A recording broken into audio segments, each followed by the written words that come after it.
Hello everyone. In this video I'm going to go over part of assignment number 2 for week number 2. This information can be found on Cobra under the Content tab in week number 2 folder. So in week number 2 you are going to be reading this article called The 7 Things New College Students Don't Know That Drive Professors Crazy. In a typical face-to-face class, I would give you a paper copy of this, and then we would go over how to annotate it, meaning how to take notes on it. But because we're in an online setting, I'm going to go and give you a worksheet instead and ask you questions about the article. But I want to go over how you typically would annotate it as well. So in this video, we are only going to go over this subfolder right here. And then I will make a video of how to get started writing the summary for this article, and then another video of how to write the critical response. So if we take a look at this article, you can click on it here. You can look at it on Cobra or download it if you have Microsoft Word on your computer. The first thing here, this is the title of our article. It can be found in the newspaper Washington Post. It was published May 3rd, 2016, and the author's name is Shannon Reed. Now, as you can see, these paragraphs are not indented like normal paragraphs are, but they do have spacing in between each paragraph to know where one starts and one begins. Alright, the first paragraph here is right here where it's tell your kids you're not in charge. Even though that's one sentence, it's still a paragraph. And then the last paragraph is right here where it says, I hope these suggestions will help your freshman to be. This information right here is simply additional information about the author that is not included in the article.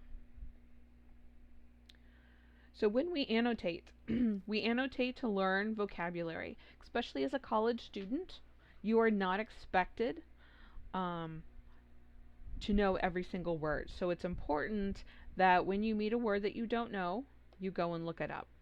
And so I always recommend for students to go to the Merriam-Webster dictionary. You can go to it online if you're on your computer, or they actually have an app for your phone or device. And then you can type in a word at the top, and then it'll give you multiple definitions for the word. Okay? When you have to look up a word, make sure you pick the definition that fits into the whatever you're talking about in that sentence. Okay? Now some of this might sound familiar to what you learned in Chapter 10, because it is. Chapter 10 is basically annotating. It's how to take notes. And these are additional ways of how to do that. So another reason why we annotate is it helps us to concentrate, especially if we're at home, we're working online, there might be kids and other people at home, TV's on, things like that. Annotation puts something, a pen or a highlighter in our hand, and it helps us focus. It also helps us to find the main idea of each paragraph, and we'll talk more about the main idea in chapters 4 and 5 of our textbook. It allows you to have a conversation with the author. Do you agree with what they're saying, or you don't? You might, in a textbook that might not usually happen, but in an article where an author is persuading their reader to a certain viewpoint, it might. It also will help you identify the author's thought pattern, how they've organized all of their main points, and it also will show their writing pattern. And we'll talk more about writing pattern when we get to chapter 7 in our textbook. And finally, have you ever fallen asleep while you've been reading something? Well, where the last place you took your annotation, you took your notes, that's probably where you fell asleep. So in a face-to-face setting, these are the things that I would have you do for annotating this type of article. I would ask, did you number your papers? And so up on Cobra, I also have photo 1 and photo 2, and these are photos of my own article that's annotated. Okay? There it is. Okay? So as you can see, you can choose either side of the article, and you can number your paragraphs. Okay? So numbering your paragraphs, appropriate vocabulary is boxed and defined, so any words that you came across that you didn't know the meaning of, box them and then look them up and then write the definition in the margins or on a separate piece of paper. Main ideas are underlined or highlighted throughout the article. And so here you can see I've done that. I have not underlined and highlighted everything in a paragraph, okay? When you get done reading a paragraph, it shouldn't be all highlighted and underlined, okay? Just the main ideas. And then a summary for the article or group paragraphs are present. So here, for each paragraph over in the margins, I've written a little note or a little sentence that gives the main idea. So when I go back to look at this to refresh my memory, I'm not going to reread the entire article. I'm going to look at the notes I've made in the margins. And then finally, student shows connection with the article, author, or subject matter through appropriate comments. So don't be a bump on a log. Do you agree with some of this? Do you not agree with some of this? Have you experienced this yourself or you witnessed it yourself? Those are all good comments and experiences to bring to this. And so make those comments in the margins as well. So this is what my page 1 with annotations looks like. Here is what my page 2 looks like. Okay? So for you, this semester, since you're not going to turn in a paper copy of this with annotations, I'm going to have you complete an annotations worksheet. In this annotation worksheet, it needs to be, you can either download this Word document from Cobra, type up your answers here, save as up here in File, and then submit it to the Dropbox, or you can type up the answers on a separate piece of paper, or in a Word document, put those into the Dropbox, or again, if you don't have Word, you can email it to me as well. Alright, so it says how many paragraphs are in this article. So remember, go back, here's your first paragraph, and each paragraph is separated by space, and then this is your last paragraph. Okay, so go and count those up. List any words that you had to look up that were not already on the vocabulary worksheet or reference sheet. So I didn't give you any to actually look up, but if there were any that you needed to look up, please list those here.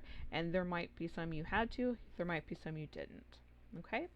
Number 3, we haven't really gotten to this. We will in our next chapter. It'll be chapter 3 during week 3 of the semester. What is the topic of this entire article? So if you had to give one phrase, what do you think this entire article is about? Okay.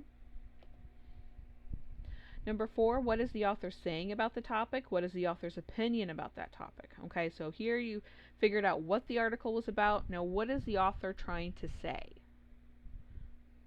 And then finally, who do you think the author's writing to? What audience is she writing to?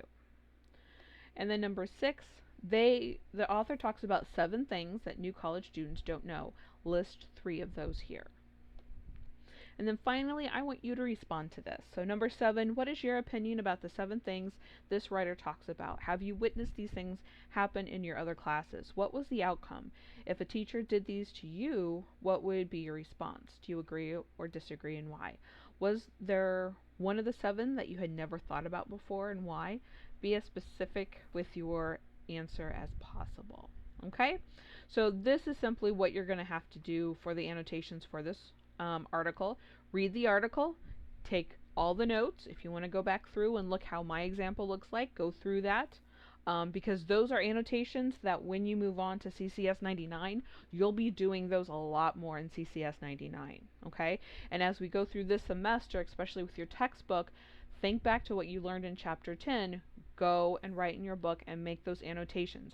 Make the little notations in the margins to help create an outline for you, so when you have to go back and refresh yourself on a section, you're not having to reread it. Okay? The more you do that, it's a skill that the more you do it, the more it becomes natural. That the next time you sit down to read something in one of your classes, you magically pick up a pen, a highlighter, and you start making your notes. Okay? So annotation worksheet, as soon as you get it done, submit it to the Dropbox, but it is due before 11:59 on Friday, October 30th. Alright, after you get this done, the next thing you need to do is you need to go back to this assignment number 2 in week 2, and then you're going to write a summary for this. Okay? Here are the guidelines. I'll have an example up here, and then there will be a video as well of me starting this for you for this specific article. Okay? And I will put that example up on Cobra for you to use and then your job is to finish it. And I'll do the exact same thing for the critical response. If you have any problems, confused, or anything like that, please let me know. I hope you're doing well this semester, and I'll talk to you later.